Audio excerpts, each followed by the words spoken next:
بسم الله الرحمن الرحيم. السلام عليكم ورحمة الله وبركاته.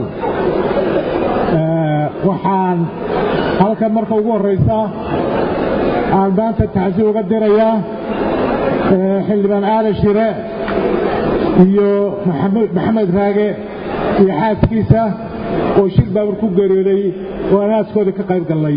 waxaan leeyahay naxariista Ilaahay ka waraabsho eelkoodii iyo qoyskay ka geeriyoodna samir iyo mana ka siiyo. waxaan aad iyo aad u hambaleynayaa mahad ballaaran u celinayaa gudoomiyaha xisbiga Musabbix Cabdi oo halkan hadal aad iyo aad u wanaagsan iyo khudbo fiican ka soo jeediyay aynu kulligood ku wadaagsanay. waxaan soo leeyahay hambalyo.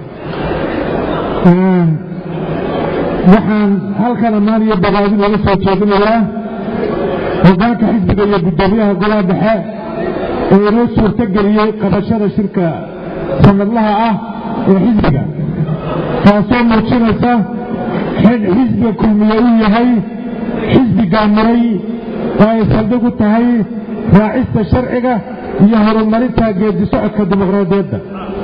xisbiga dimuqraadi ah xisbi dimuqraadi ah ayay caadadiisu tahay inuu yeesho aaraa iyo afkaar kala duwan. ma jirto wax mushkilad ah oo ka taagan xisbigan. waxaan ku faraxsanahay inuu inoo qabsoomay shirkii afraad ee golaha dhexe intii xisbigu jiray. dhammaan waxaan halkan ugu hambalyeynayaa xubnaha golaha dhexe iyo guud ahaanba xisbiga. xukuumadda iyo xisbiga war iskuma keenseegana. waxaan leenahay kulamo joogto ah oo toddobaadkiiba hal mar warka aynu kala qaadanno. dhawaanna waa nagii warbixintii sanadlaha ahayd ka jeednay labada gole.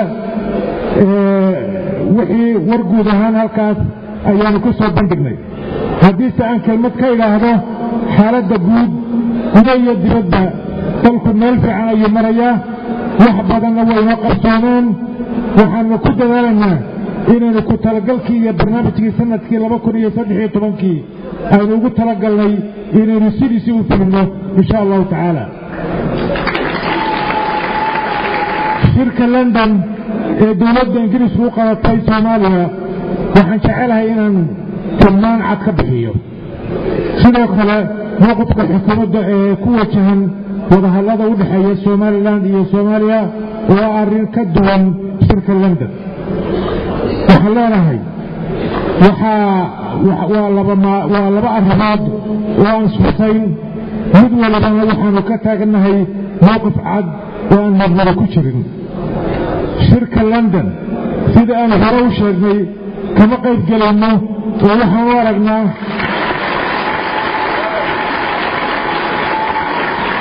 waxaan u aragnaa inaanu naxusayn inina aanan ugu jirin qaranka Somaliland. wadahadallada Soomaaliya iyo Soomaaliya waxay barnaamij socda oo ka soo bilaabay shirkii London 12 February 2012 kaasoo dunidu fagaare ku go'aamisay in Somaliland iyo Soomaaliya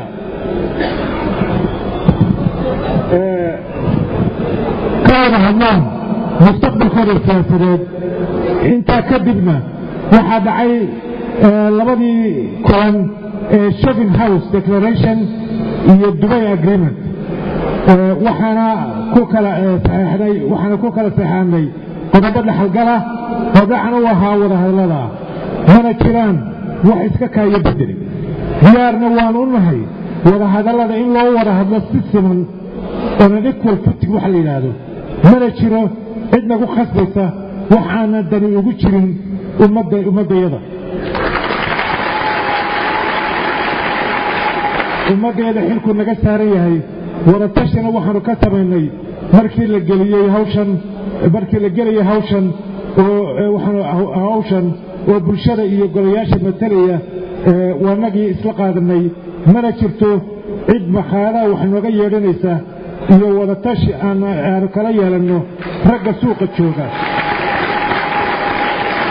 qarankani wuxuu leeyahay cid matisha oo waa golayaasha qaranka وقضاياش قرنك وحنا وطشي كلا سمينا حزبية قرنك سلا درتد مركزتا يبال كستا وصورتقلا وهذا اللي سميه هي ودحمر الصوماليا ديار أيانو ناي